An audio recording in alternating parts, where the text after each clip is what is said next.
رمضان کی عظمت اور فضیلت یہ ہے کہ فرض 70 فرض کے برابر ہو جاتا ہے اور نفل فرض کے برابر ہو جاتا ہے۔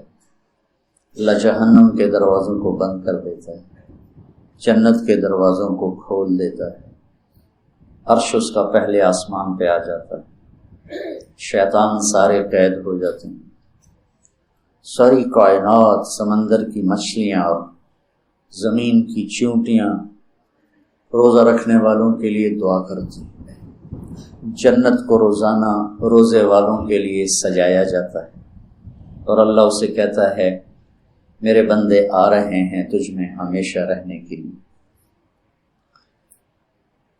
اللہ کی طرف سے 24 گھنٹے ایک اعلان ہوتا رہتا ہے، کوئی بخشش مانگنے والا، کوئی توبہ کرنے والا، کوئی معافی مانگنے والا، کوئی بھی سائل جو بھی مانگے، ایک فرشتہ اعلان کرتا ہے نیکی کرنے والے آگے بڑھ تجھے بشارت ہو، دوسرا فرشتہ اعلان کرتا ہے برائی کرنے والے بس کر اور واپس ہو۔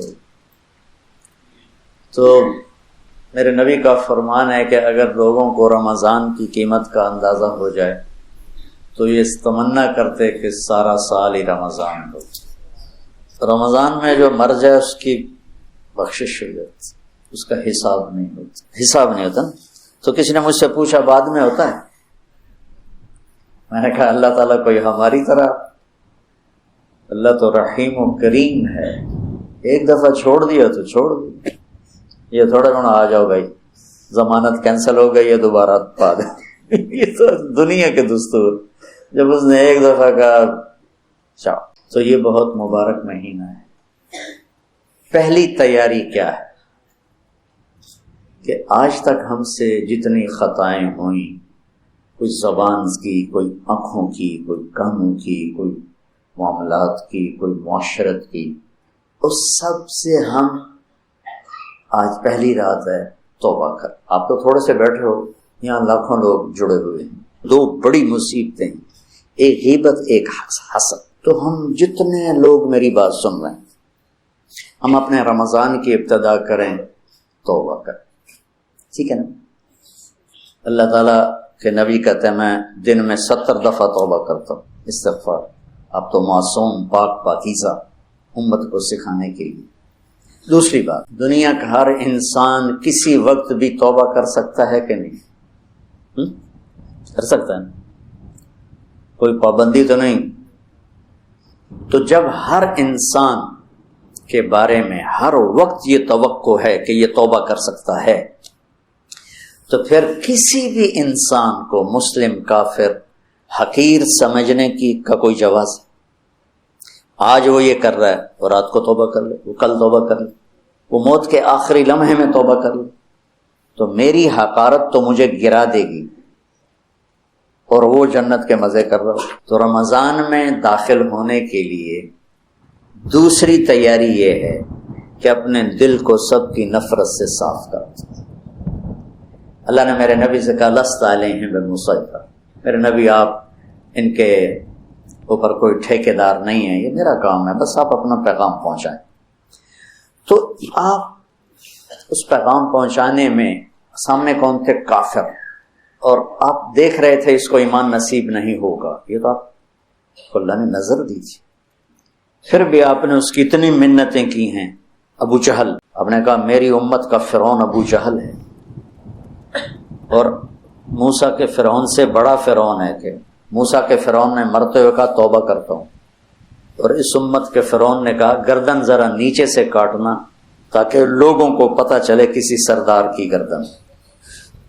آپ نے اس کے گھر کے اتنے چکر لگائے جس کے بارے میں جانتے تھے نصیب میں ہدایت نہیں ہے، تو وہ کہنے لگا اے محمد بس کرتے، ہم قیامت کے دن گواہی دے دیں گے کہ تو نے ہمیں اپنے رب کا پیغام پہنچا دیا تھا، اب بس کر۔ اب دیکھتے ہیں جو مریض لا علاج ہوتا ہے، ڈاکٹر کہتے ہیں جب لے جائے اس کا کوئی علاج نہیں، اس کو ہاسپٹل سے فارغ کر دیتے ہیں، گھر لے جائیں کوئی علاج نہیں، اور میرے نبی دیکھ رہے ہیں اس کا کوئی علاج نہیں، پھر بھی اب اس کی منت کرتے جا رہے ہیں، کرتے جا رہے ہیں، کرتے جا رہے ہیں۔ کاش ہم تھوڑا سیرت کو بھی پڑھتے۔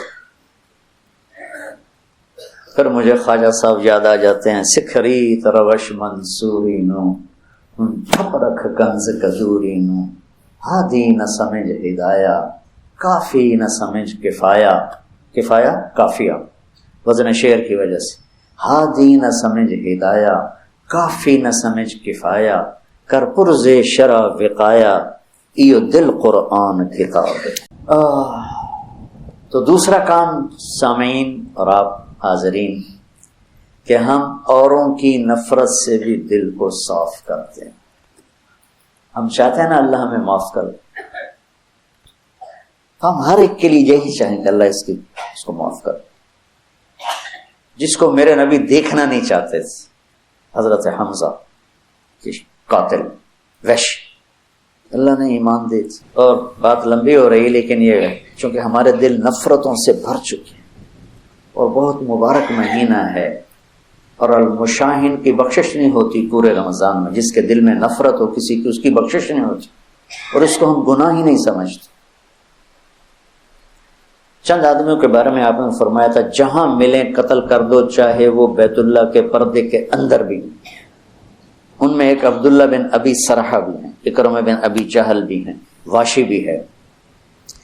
تو وہ 17 تھے، 3 عورتیں 14 مرد، اس میں سے 13 کو ہدایت نصیب ہوئی، 2 قتل ہوئے اور 2 کا پتہ ہی نہ چلا بھائی۔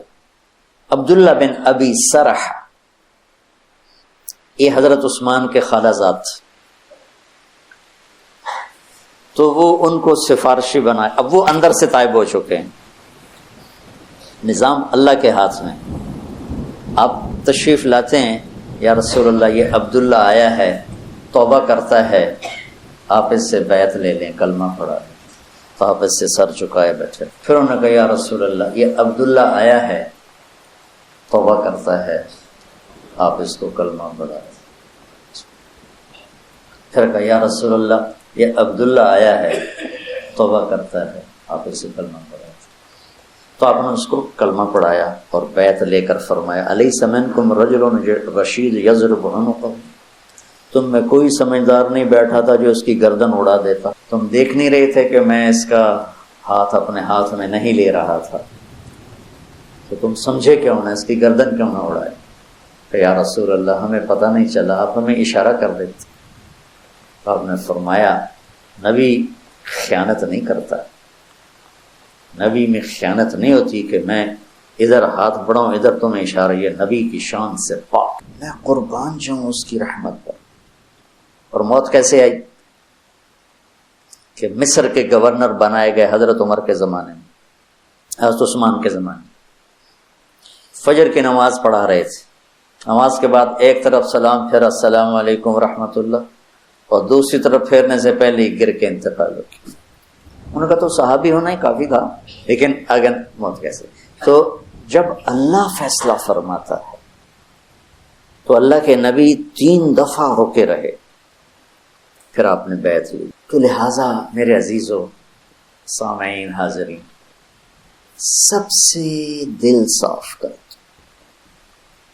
سب سے نیت کرتے ہیں۔ میری جو تم میرے بچے بیٹھے ہو، میں اب اس عمر میں تم سے کیا فخر کروں گا، میرے سر کے درد کا ایک سبب یہ بھی ہے کہ میں سارا دن اس بدبخت سے لڑتا ہوں۔ کبھی ادھر سے کمی آتی ہے، یہ نہیں کہ کمی آئے گی نہیں، کبھی ادھر سے نفرت آتی، ادھر سے کمی آتی، اور میں جھاڑو لے کے اسے صاف کرتا رہتا ہوں، یا اللہ میرے دل میں کسی کی نفرت نہیں۔ سوتے ہوئے میں کہتا ہوں یا اللہ میرے دل میں کسی کا بغض نہیں، میں نے اپنے دل کو سب سے صاف کیا، صاف کیا، صاف کیا۔ آپ کو پتہ جب آدمی مشہور ہوتا ہے تو محبت کرنے والوں کے ساتھ تیر انداز بھی آ جاتے ہیں۔ وَنَصَبْنَنِي غَرَضَ الرُّمَاةِ تُصِيبُنِي مَحْنٌ أَشَدُّ عَلَى السُّيُوفِ مَضَارِبًا، کہ مجھے ایسے تیر مارے زمانے نے کہ میرے جگر کے پار ہو ٹکڑے ٹکڑے کر دی۔ متنبی